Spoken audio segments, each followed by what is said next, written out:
All right, now let's see how we can use custom fonts in our Next.js applications. So let's go to our root layout file. Look at this line. Our application is using the Inter font from Google. So in this module, we have tens and hundreds of popular Google fonts. Now let's say you don't like Inter, you want to use a different font like Roboto. So first we import it here. Now this is a function. We have to call it to create an object. So we call Roboto and give it an options object. Now as a best practice, we should apply subsetting. And with this, we can reduce the font size to only the characters that we need. For example, if we are using a Latin language, then we should set subset to Latin. Next, we should set weight to an array of strings. And with this, we can specify the thickness of the font that we need in our application. So here we can provide values from 100 to 900. I'm going to grab 400 and 500 as an example. Now, if you're using a variable font like Open Sans, we don't need to provide a weight because variable fonts use a single file to represent a wide range of font styles. Okay, so we create an object and call it Roboto. Now this object has a property called class name that we need in our layout. So look at the body element. Currently the class name is set to inter.classname. Now we should change it to roboto.classname. That's literally all we have to do. Now back in the browser, here's the Roboto font, looks beautiful. Now let me show you something really cool. Let's open up DevTools. Here on the network tab, let's filter by font and refresh. So our application is currently downloading 3 font files. One is for the Inter and the other 2 are for the Roboto font. Because for Roboto, we asked for 2 different weights. So that's why 2 separate files are downloaded. Now let's see how these files are served. Look at the URL of the request. This request is sent to this endpoint, _next/static/media. So the interesting thing here is that these fonts, even though they're Google fonts, they're served from our own domain. So the browser is not sending a separate request to Google.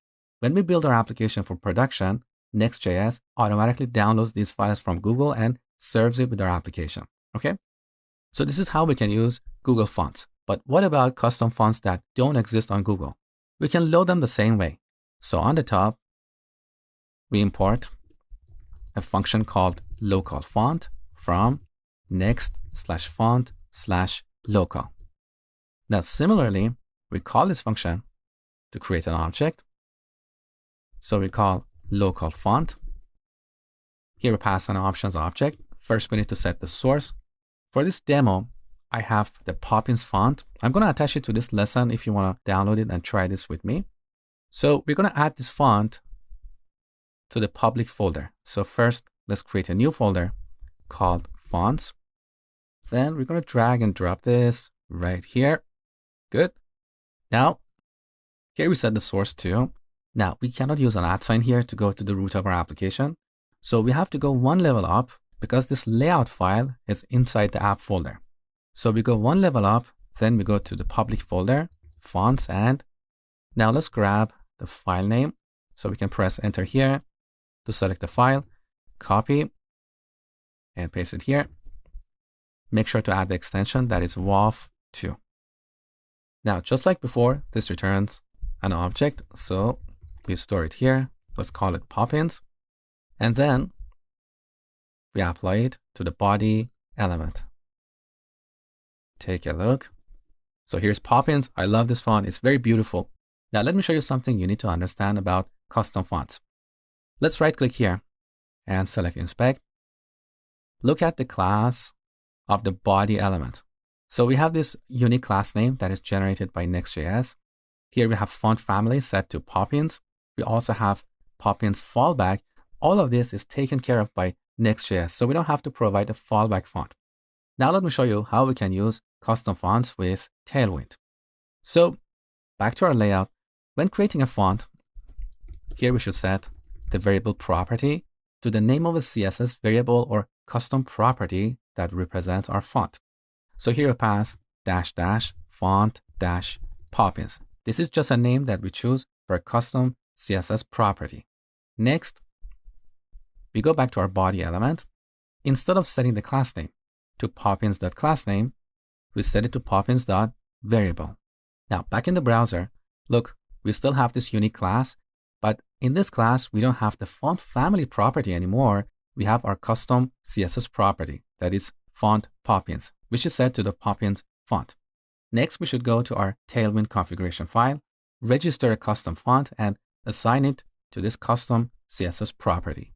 So let's go to tailwind.config.ts. As part of extending the default theme, here we set font family to an object. In this object, we can register our custom fonts. So here we're going to add poppins.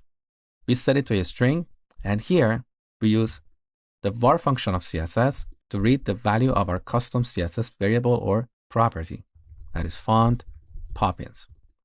With this, we can go to our home page, and whenever we want to apply the poppins class, we can apply font-poppins. So IntelliSense also reads our custom fonts here. It's beautiful. Now, back on the home page, here's what we get beautiful. Now, what if we don't want to apply this font every time we want to render an H1? We talked about this before. We go to our global CSS file. In our base layer, we can apply the default classes for our standard HTML elements. So here we can say our H1 elements should use font poppins. With this, we don't have to repeat this every single time. And we get the same result as before.